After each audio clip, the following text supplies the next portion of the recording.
안녕하세요. 금요일 아침마입니다. 우리가 시중에 택시를 보면 택시가 두 가지의 종류로 나눠지죠. 하나는 바로 법인 택시, 그리고 또 하나는 개인 택시로 나눠집니다. 자, 직업으로 보자면 법인 택시 기사님들은 직장인에 속하고요. 그리고 개인 택시는 개인 사업자에 속합니다. 이 두 분 다 정부 지원 자금인 햇살론을 이용할 자격이 되십니다. 그런데 이제 제가 취급하고 있는 햇살론은 오로지 직장인에 관련된 햇살론만 취급을 하고 있다 보니까 이 개인 택시신 분들은 가까운 신협이나 새마을금고 이런 데 방문해서 한번 문의를 해 보시기로 하고, 제가 오늘 말씀을 드릴 내용은 바로 이 직장인에 속한 법인 택시 기사분에 대한 내용입니다. 자, 햇살론 자격 조건 중에 재직 기간이 있죠. 재직 기간은 제가 수없이 말씀드렸지만 건강보험료, 그러니까 직장 건강보험 3회 이상 납부자에 한합니다. 이거 굉장히 중요해요. 납부입니다. 납부. 고지가 아니에요. 고지가 아닌 납부로 항상 3회 이상이 되어야 됩니다. 그렇다고 해서 뭐 4대 보험이 적용이 안 되는 분들은 이제 이거하고는 상관없죠. 정상적인 급여를 3번 받으면 되는 거니까. 자, 그리고 소득을 보면 최소 700만 원 이상부터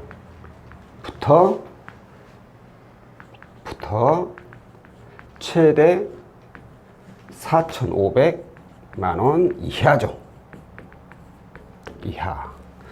이 소득 700만 원 이상부터 4,500만 원 이하이신 분에 속하는데, 왜 제가 오늘 이 법인 택시 기사님들에 대한 내용을 하냐, 바로 이 소득 때문입니다. 뭐 재직기간이야 뭐 대충 누구나 아니까 상관없는데, 소득이 이 법인 택시 기사, 법인 영업용 이 법인 업체마다, 법인 택시 회사마다 책정해 놓은 기사님들 급여가 다릅니다. 언제죠? 작년 10월인가요? 작년 봄인가? 가을인가? 자관 최저 생계비 해가지고, 최저 생계비라 해가지고 어떤 법인 택시는 연으로 따졌을 때, 연이 아니구나. 월로 따졌을 때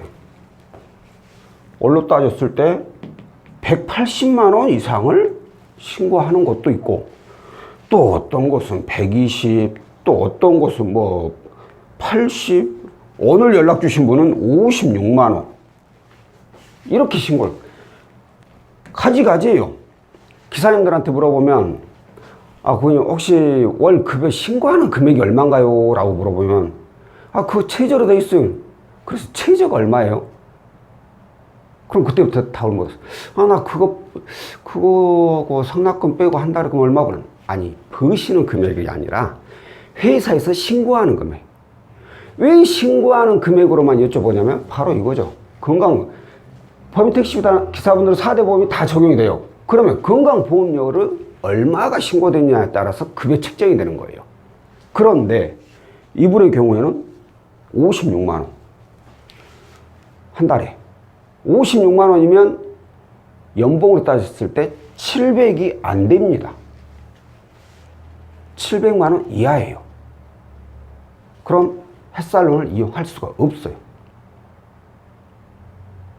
근데 이 법인 택시를 운행하고 계시는 기사님들이 본인이 얼마나 신고되는지를 대부분 잘 모르세요.